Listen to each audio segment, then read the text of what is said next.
So first, what is the purpose of classroom management? To me, the purpose of classroom management is to have the tools necessary to create a classroom that best suits the needs of every learner in that classroom. So if I need to manage my classroom, I'm going to manage it in such a way that everyone in there is going to benefit from what we're doing. And so really the purpose of it is that I have control, but that I am using this control to help everyone. So things of classroom management. So the purpose of it is I need to know how to use rewards. I need to know how to use punishments. I need to know how to use rules. And I definitely need to know how to teach to every learner in the classroom, which is so important for classroom management. And so really, the purpose is so that I don't have to run the class like a military academy and make them do everything that I want them to do. If I manage well, I can give them freedom, we can have fun, but we can still get stuff done and be productive. So that's really another one of the purposes.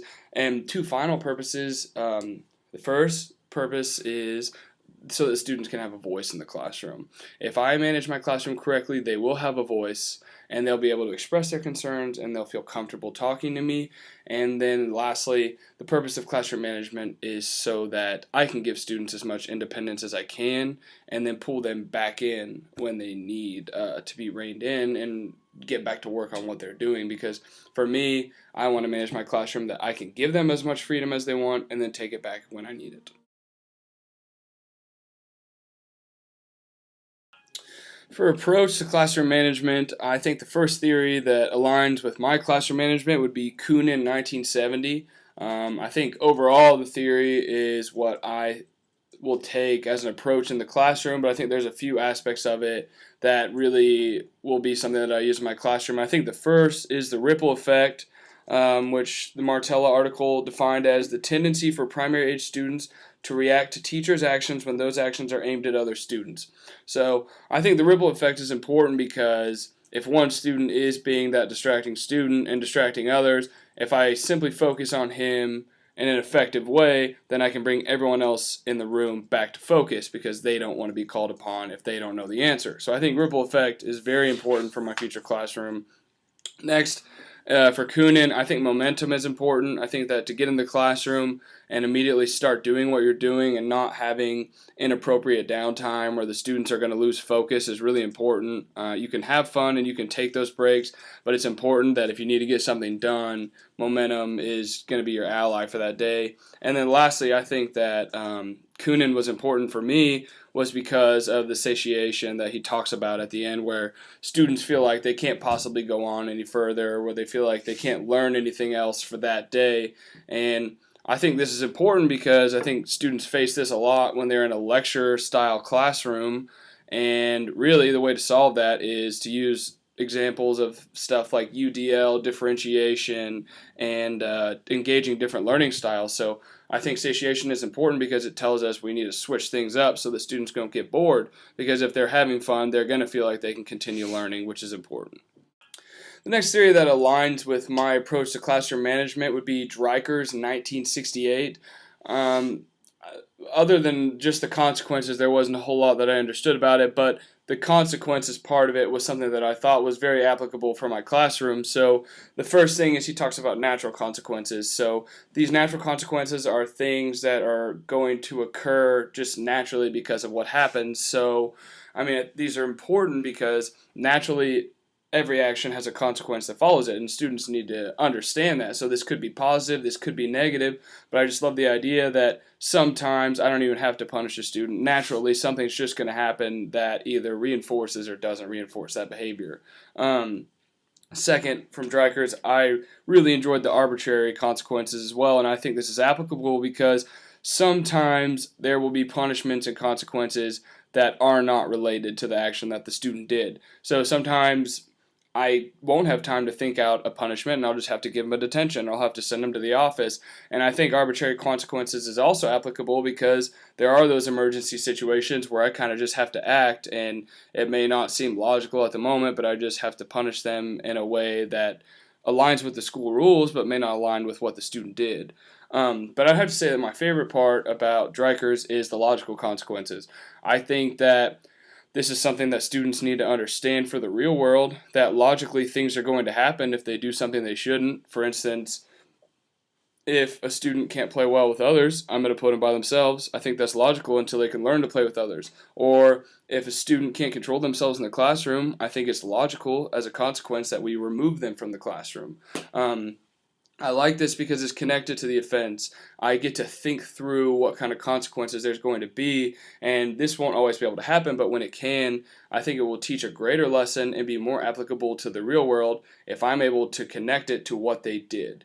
And I think that this is something that the students really need to learn and something that I look forward to using in my classroom. For teaching style, I would definitely say that I fall under the authoritative teaching style. I think that I have some aspects that may be authoritarian, but for the most part, I would consider myself authoritative, and for a few reasons. First, I do believe that there needs to be structure, and I do believe that the teacher needs to be in control, but ultimately my main goal is to give my students as much independence as I possibly can.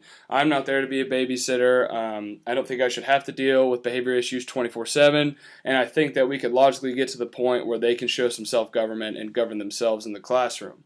Um, Second, I think I'm authoritative because I don't believe in embarrassing students. I don't believe in yelling and belittling them or doing punishments that are unnecessary. I think that at times I just believe in a polite, firm reprimand of just saying, hey, what you're doing is unacceptable. How can we work through this and make this not happen?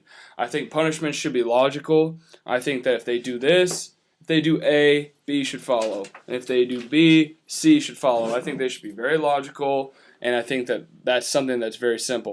And it is simple. It's something that you can make these consequences and these punishments very applicable, and that's something that we have to do, and I think an authoritative teacher will do. Third, I think that my teaching style is authoritative because I believe in verbal communication to the max in my classroom. I want the students to be able to talk to me about the tough issues. I want us to walk through and talk through content together, and I want them to be willing to share their opinions in the classroom, because if they're sharing their opinions, we're all going to benefit from it, which I think is important. I just don't believe that if I'm sitting up there lecturing the whole time that they're going to get as much out of it. And personally, I believe that communication and social skills are the number one skills that a student will need to be successful in the real world. And so I think that these are so important, and I want communications. And then lastly, I think I'm authoritative because I genuinely have an affection and care for my students that I think will benefit me and them in the classroom.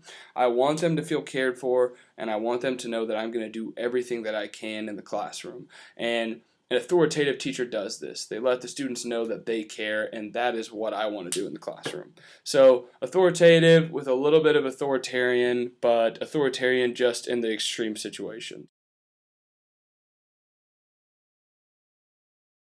So I'd like to preface this video with my view of the nature of students is 100% influenced by my religious view because of what I believe about human beings in general. So this is not me trying to preach. This is just what I believe because of my religious views. So I do believe that students, like all humans, are innately bad. I don't believe bad is the word to use because good and bad is so relative. So from my faith, I would use the word sinful. I think that human beings and I think that students are sinful. I think that they're born that way because we have all sinned and we have done those evil things. And so I think that that has caused us to be sinful. And I mean, really, my view of students comes from Romans 3:23, that all people have sinned and fallen short of the glory of God, which is how I approach my life and interactions with human beings, that we all are sinful and bad human beings. So I think that this affects my classroom management of the way I look at students because I realize that these students are broken students according to my beliefs, that they are living in broken bodies because they're not able to control themselves because of sin. So the way I approach it is just like human beings in the Bible needed a law from God, we need laws in the classroom. And I mean, I need laws in the classroom so that I stay in control and know what I'm doing, and they need laws in the classroom. So really, I have to set up laws so that we all know how we should be acting, and then I have to help them keep this law. And I think a way of helping them keep this is to have a positive relationship with them. If students respect me, if they love me, if they care about me, they're going to want to act well in the classroom, and I think this is important. And I really do think it's important that the students know that what I'm doing is for their own good. I'm not doing it to be rude. I'm not doing it to be mean. It's strictly for their good, or what I think is their good. And I think if I can get that point across, that we can understand each other, and we can, despite all of our natures, get along in the classroom. And lastly, just something along the nature, I think it's important to have logical consequences, because they need to see, okay, I acted this way, so this is what happens. And that kind of ties into them being innately bad.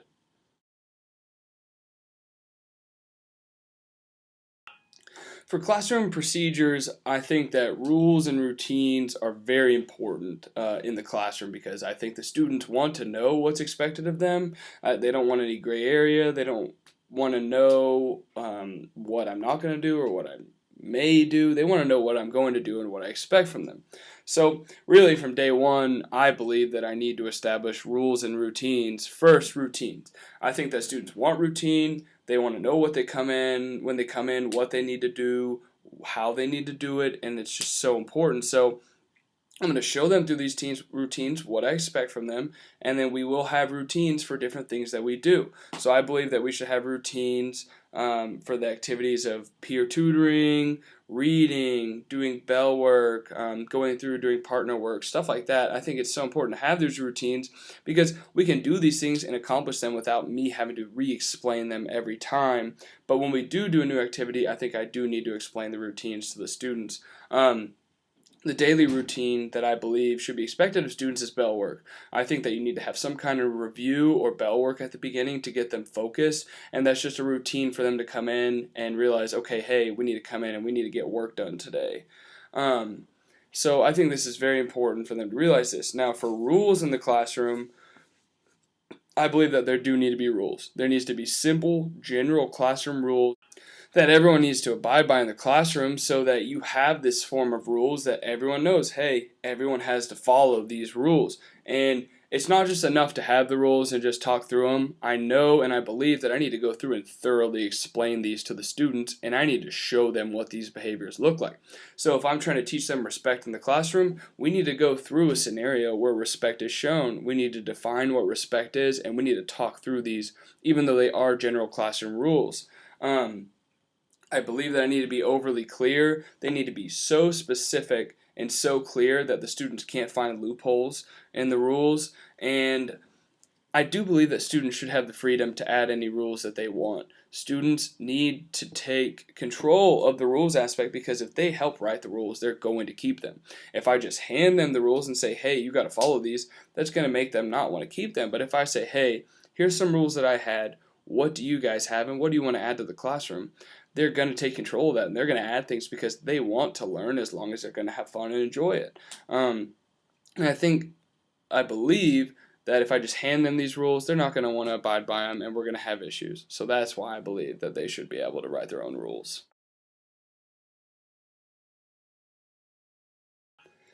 For consequences and rewards in my classroom, I believe that I may have a different view than some teachers, because I do not believe that all students need consequences and rewards. So just to start off, really, I'll talk about the student I don't think needs consequences or rewards. So there are going to be students in my classroom that already have an external or internal reason for the way that they behave in the classroom. They may be reinforced from their parents, from good grades, from their conscience, anything like that. But they are already going to act well in my classroom, and whether I reward them or punish them, they're going to act that way, because that's just how they are. They choose to act that way, and they've acted that way.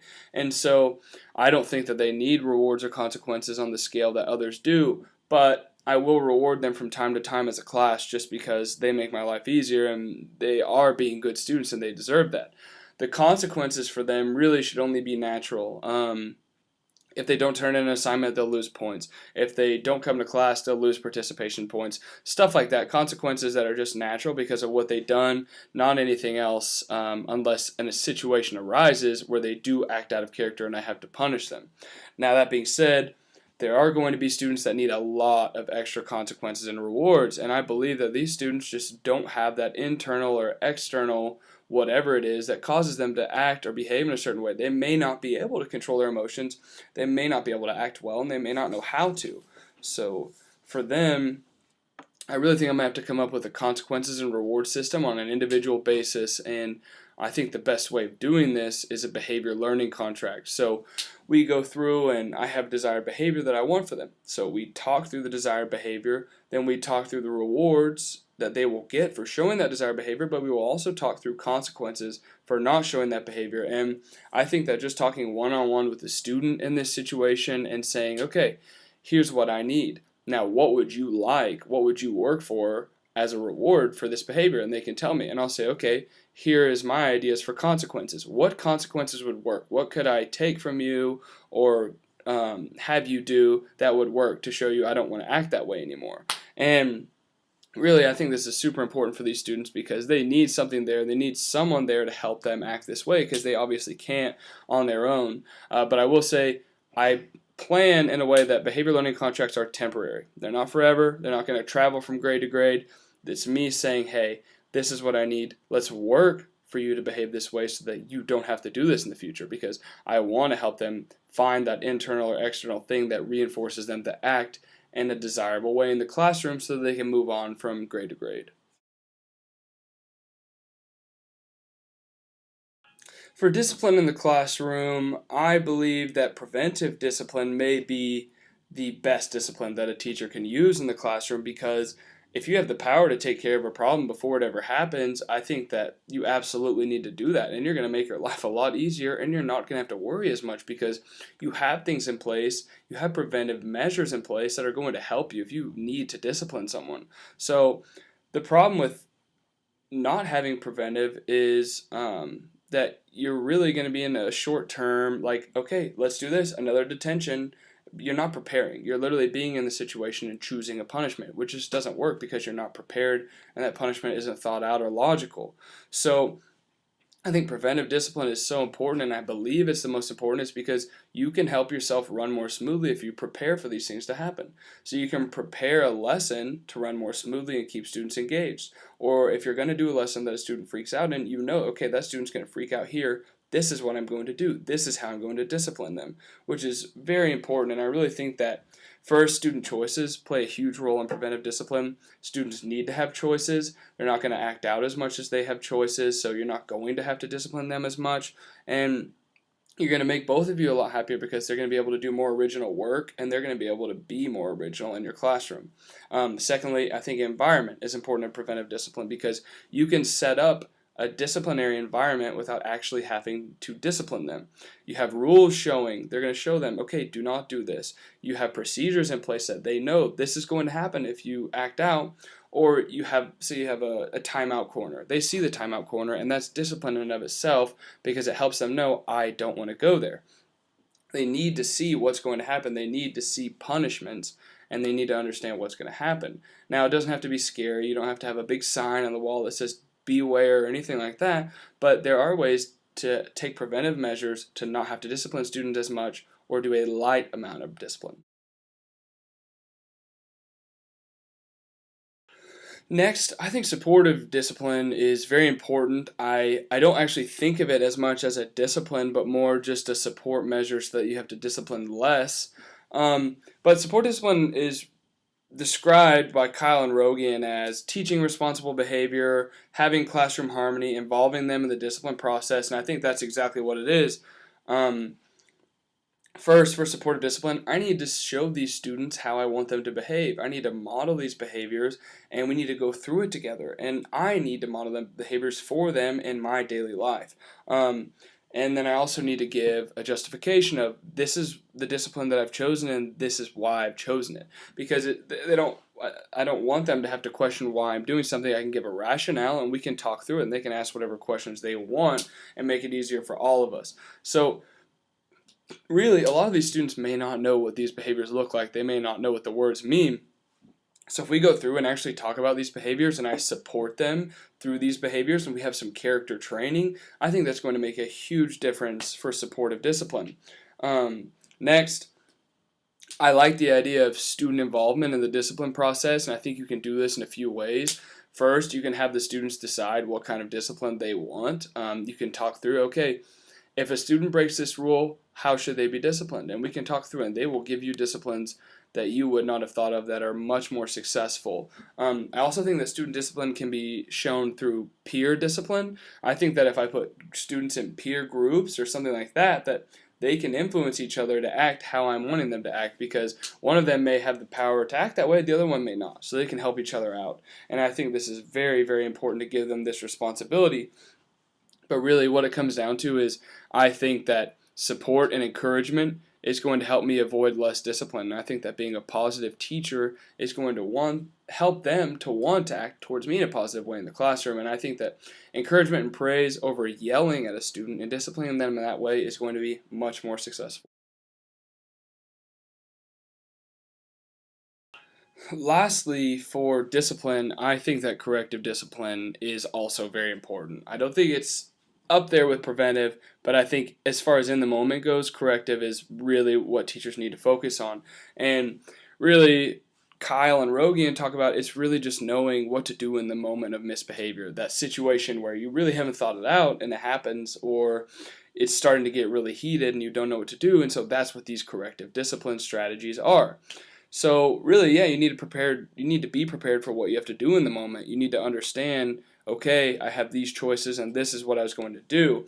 And I don't believe in being aggressive or rude or hurtful to the students, but I do believe in being stern and having these things set up where you can be stern and they know I'm being punished for this reason. So really corrective, I think the most important corrective discipline when it comes down to it is the angry or violent behaviors that we discipline. I think that these are the most important because these are the most frustrating to teachers. I think this makes us the most upset and where we would lose our cool the most often. And so really, I think the best way to handle this, and my belief for the best way to handle corrective discipline, is for restitution or consequences. And like I said earlier, there is a consequence for every action in the real world. You have to understand this, and the students have to understand this. So if they do something in the classroom, they need to know in that moment that there is going to be a consequence if it is a negative behavior. So if a student breaks something, they will replace it and clean it up. If a student hurts someone, it's their job to help that student get to the nurse's office or handle that or help them feel better. That is exactly what you have to do in the real world, and I would be doing my students a disservice if I did not treat them that way, because that is what the world requires from us. So really, they need to be corrected, but there needs to be a process, and the process of correcting them is through consequences, because that's what it takes to show these students that you can't do that. You can't do that in here, and you can't do that out in the world. And I think this is valuable because it helps them to meditate on what they've done and they see the consequences. So really, in the moment, there's a lot, but I think that this is the best way to handle corrective discipline situations. So to conclude here, I think what I want to get across is that I think classroom management is the most important part of a teacher's job, and simply because this is going to make teachers' lives a lot easier if they take the time to manage the classroom. If they go through and manage and look for things that could happen, their lessons are going to go a lot smoother, and the students and the teachers are going to enjoy class a lot more than they would if the teacher was unprepared or wasn't managing the class in a successful way. And I think for me to be most successful, I'm going to set up my class based on Kuhn 1970 and Dreiker's 1968, because I like the emphasis that Kuhn puts on students affecting other students, and I like logical consequences. I think Dreiker's is right on with what he says about how there should be logical consequences in punishment, and that this is going to make the biggest difference in students' lives. And really, I think they accomplished the goal of making the classroom look like the outside world, and that is what I want for my students, to have the classroom look as similar to the outside world as it possibly can. And really, I believe that these theories are in line with my authoritative teaching style as well. I think that they do put an emphasis on students realizing what the world holds for them, and that's part of what I want as an authoritative teacher. So really, I desire for my students to be self-governed. That's really what I want from them. My ultimate goal as an authoritative teacher is for students to have absolute independence in the social and behavioral realm of the classroom. They will not be independent academically because that's why I'm in the classroom, but if I can get to the point of my students being self-governed behaviorally and socially, I think that that's ultimately the goal, and I think that I'm going to work towards that goal. And really, I mean, when it comes down to it, I understand that the students are innately bad by my beliefs, and I know that ultimate absolute independence may not be possible, but I think that I can set up a law system and a rule system in the classroom to work with students being innately bad, that we can get to the point that we really significantly see a drop in issues that we're having in the behavior and social realm of the classroom.